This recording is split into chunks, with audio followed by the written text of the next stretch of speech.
untuk persoalan yang telah ditetapkan oleh Perda RT/RW juga oleh Perbu sebelum Perbu 2024 itu segera dilakukan pembinaan dan pengawasan terhadap apa yang telah ditulis dalam aturan yang ditetapkan oleh daerah ini. Itu rekomendasi pertama. Supaya mulai besok, izin Pak Ketua, supaya mulai besok semua ruang-ruang yang menjadi hak publik itu sudah terbuka. Tidak ada lagi pertanyaan-pertanyaan kita, tidak ada lagi masyarakat yang dilarang mulai besok. Artinya dinas tata ruang, dinas perizinan, dan dinas lingkungan hidup termasuk lembaga DPR ini melakukan fungsi kontrolnya terhadap dinas-dinas ini agar apa yang menjadi tanggung jawab dari pemerintah Kabupaten Manggarai Barat dalam Perda RT/RW tahun 2011 dan Perbu sebelum tahun 2024, mungkin bangunan itu masih dalam ruang lingkup Perbu sebelumnya, tentang keberadaan keamanan sepadan pantai sebelum ada kalimat perlindungan setempat di dalam Perda RDTL itu segera ditertibkan. Begitu. Itu yang paling penting untuk dilakukan oleh pemerintah Manggarai Barat untuk menjaga kedaulatan daerah ini yang telah tertuang dalam aturan daerah. Jangan sampai begini, akan kami buat. Itu terus yang kami hadap di setiap dinas. Izin yang kami sampaikan bahwa mungkin mulai besok bikin sudah pilarnya. Yang ditulis dalam regulasi itu sudah buat pilarnya. Pilar pembatas perlindungan setempat itu yang dimaksudnya itu mana? Begitu. Sudah itu yang jalan pendistrian itu mana? Begitu. Pasang tertinggi 15 meter dari titik tertinggi air laut itu sampai kepada jalan pendistrian, dari pendistrian sampai 15 meter untuk penggunaan fasilitas 40% itu yang mana? Itu harus jelas dipilah. Jangan sampai kita berdebat di sini, lempar lagi ke pusat, lempar lagi ke pemerintah provinsi, sementara kita mengabaikan yang menjadi hak dan kedaulatan kabupaten ini yang telah didelegasikan oleh undang-undang dan peraturan menteri yang telah ditetapkan oleh Perda dan Perbu RDTR itu. Itu mesti ditegaskan di sini, supaya kami jangan lagi berkecimpung untuk memikirkan hal itu. Yang kedua, kami juga telah melakukan telaah regulasi, begitu, dari berbagai macam, terutama soal kewenangan sepadan laut. Mungkin kami nanti akan sampaikan atau akan berikan kepada Pak Ketua dalam waktu 2-3 hari ke depan telahan kami untuk persoalan melihat RTBN nasional dan konsep ASPN yang dilakukan oleh kementerian yang merusak biota laut dan ekosistem laut yang ada di Kabupaten Manggarai Barat ini. Ini pendapat kami sebagai masyarakat yang tergabung dalam forum bersama masyarakat Manggarai Barat untuk menjaga keutuhan kelautan Manggarai Barat yang dilindungi oleh undang-undang pembentukan Kabupaten Manggarai Barat. Sekian dan terima kasih. Baik, terima kasih Pak Teddy. Ya. Berikutnya Pak Rafael Turwila. Baik, rekomendasi saya terkait dengan keputusan forum ini, yang pertama, mungkin kita membangun alternatif dulu. Apakah pansus menjadi alternatif satu-satunya atau ada langkah politik lain?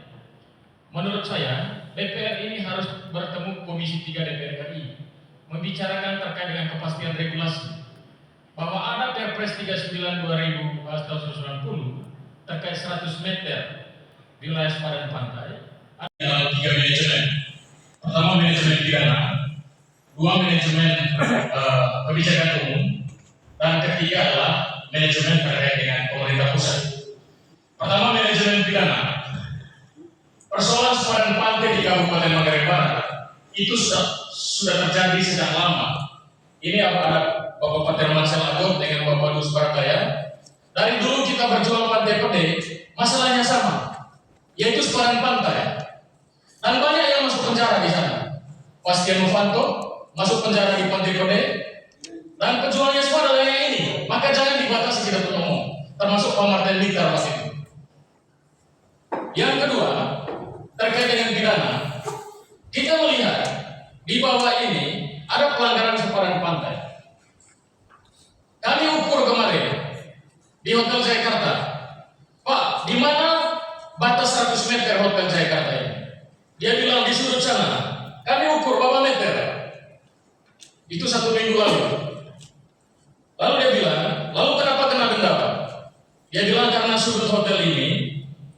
di dalam sedikit 100 meter sepadan pantai. Lalu kami bilang, denda itu untuk beli itu tanah dalam skema HGU, apa denda itu dalam kaitannya dengan bayar terus nanti setiap tahun? Dia bilang tidak tahu. Nah ini tidak ada kepastian hukum di daerah ini. Karena tidak ada kepastian hukum, maka ini gratifikasi. Mengapa ada terjadi skema denda, tapi tidak ada kepastian hukum? Apakah dia nanti bayar terus? Apa skema HGU atau HPL tanah itu? Atau dia beli oleh Hotel Jakarta dari 100 meter sepadan pantai? Kami tanya, BPN SHM-nya sampai ke mana? Dia bilang sampai ke sudut itu. Nah, kenapa kena denda? Kalau itu masuk dalam SHM, kenapa kena denda? Dia bilang tidak tahu. Inilah investasi kita dalam baju. Modelnya begini. Selama 3 minggu terakhir, Forma melakukan investigasi data. Kita juga ke BPN. BPN bilang apa? Dia bilang, Pak BPN, apakah Bapak memberi SHM sampai di bibir pantai? Dia bilang iya. Saya bilang apa dasar regulasi? Dia bilang undang-undang terdahulu. Saya bilang oh undang-undang terdahulu itu makanya SHM-nya sampai di bibir pantai. Dia bilang iya. Lalu bagaimana kedudukan Perpres 39 yang mengatakan bahwa batas pada pantai itu 100 meter? Bagaimana kedudukan Undang-Undang 27 yang mengatakan batas pantai 100 meter? Bagaimana kedudukan Undang-Undang Omnibus Law 16 2023 yang mengatakan batas pada pantai itu 100 meter? Kalau sertifikat hak milik pribadi di bawah, hak pendataannya sampai di bibir pantai, Pak BPN. Bagaimana itu? Tolong dijelaskan. Karena investor juga gampang. Apakah dia mau bangun? Karena dia juga banyak PPHPP di atas saya tersebut. Kalau kita on the track, ikut supremasi hukum, jangan kasih SHM di dalam 100 meter. Walaupun sebelumnya ada hak keperdataan seorang di sana. Demi aturan, maka semua hak keperdataan batal demi hukum. Tetap atur 100 meter sempadan pantai. Ini kan dikasih SHM sampai di bibir pantai. Bagaimana ini? Tolong dijelaskan oleh Pak BPN ke depan. Nah, yang kedua, kami mau tanya tata ruang, perizinan. Modal perizinan di bawah itu, bagaimana koordinasinya? Bagaimana koordinasi pemerintah pusat, pemerintah daerah, dan pemerintah provinsi? Apa koordinasinya dulu? Ada RT/RW, RDTR, baru dibuat izin, atau izin dulu baru buat RDTR? Karena ada di dalam perizinan tidak ada JT di OSS-nya, One Single Submission, kami investigasi datanya. Tetapi ada JT di bawah. Di OSS-nya JT-nya adalah kayu, tapi di bawah beton. Itu kan pidana Pak, pidana lingkungan. Oleh karena itu kita mendesak, kalau ada Polres di sini, Polri, mendesak ada dugaan gratifikasi di bawah. Oleh karena itu kita mendesak DPR dalam kapasitas politiknya membuat pansus angket investigasi dan serahkan data hasil pidananya ke jaksa dan kepolisian untuk buat angket investigasi seluruh investasi dalam baju. Karena banyak sekali penyimpangan regulasi di bawah yang lain dikasih pidana. Ya, itu terkait pidananya. Kemudian kebijakan umum. Ada investor bilang ke saya begini, Rafael, yesterday is Bali, tomorrow is Labuan Bajo, the day after tomorrow is Sumba. Hari ini kita rusak Bali, besok kemarin kita rusak Bali, hari ini kita rusak Labuan Bajo, besok kita kasih rusak Sumba. Ada rencana masif orang merusak di Labuan Bajo yang tersembunyi dan itu tidak dibaca oleh publik. Banyak taman nasional di Indonesia ini sudah rusak. Taman Nasional Barimara, ya, Wakatobi, Bunaken, itu sudah rusak semua terumbu karang. Karena apa? Mismanagement, tata kelola yang tidak bagus. Tidak ada kepastian, tidak ada kontrol DPR. DPR tidur. Padahal fungsi DPR itu melakukan pengawasan terhadap regulasi, tetapi mereka tidur di ruangan ber-AC. Oleh karena itu kita minta DPR, pertama, lakukan hak angket, audit investigasi politik, dan hasil apabila dikasih pidananya, kasih kejaksaan polisi terus ke KPK.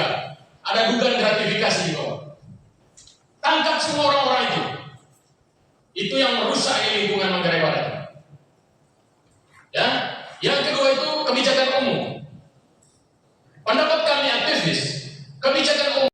Kami Manggarai Barat ini kehilangan wilayah administrasi yang telah ditentukan oleh hukum pembentukan kabupaten ini di ruang yang telah diambil di kawasan konservasi Bapak, di kawasan TNK. Harapan kami dalam ruangan ini sebagai masyarakat, kami sebagai LSM, apa yang Bapak sampaikan, Bapak juga turut mendorong agar perubahan undang-undang ini. Yang kedua, saya mengkritisi begini, Pak. Dalam Undang-Undang Nomor 11 Tahun 2012 tentang pembentukan hierarki peraturan perundang-undangan, tidak seharusnya BTNK kemarin mengeluarkan surat rekomendasi temuan soal retribusi ganda itu. Harusnya itu dibawa kepada Menteri Dalam Negeri dan Menteri Keuangan. Begitu. Kemarin itu semacam mengintervensi keberadaan pemerintah Kabupaten Manggarai Barat dari BTNK yang tidak dijamin berdasarkan keberadaan hierarki pembentukan peraturan perundang-undangan menurut Undang-Undang Nomor 11 Tahun 2012. Itu yang kami sesalkan dari sikap BTNK, bahwa BTNK menemukan kesalahan atau pendobelan retribusi yang ditentukan oleh BPK, lalu menindaklanjuti itu kepada pemerintah Manggarai Barat tanpa melalui lembaga negara yang telah mengatur itu. Begitu. Kami sangat mengkritisi itu. Harusnya itu kemarin dibawa ke prolegnas untuk bisa didiskusikan, karena sikap Bapak itu kemarin menghilangkan keberadaan aset dan PAD Manggarai Barat. Begitu. Itu yang kami kritisi, bahwa arogansi dari lembaga yang diberikan kewenangan oleh undang-undang untuk mengatur wilayah administrasi Manggarai Barat khususnya BTNK itu menghilangkan pendapatan asli daerah Manggarai Barat. Sekian dan terima kasih.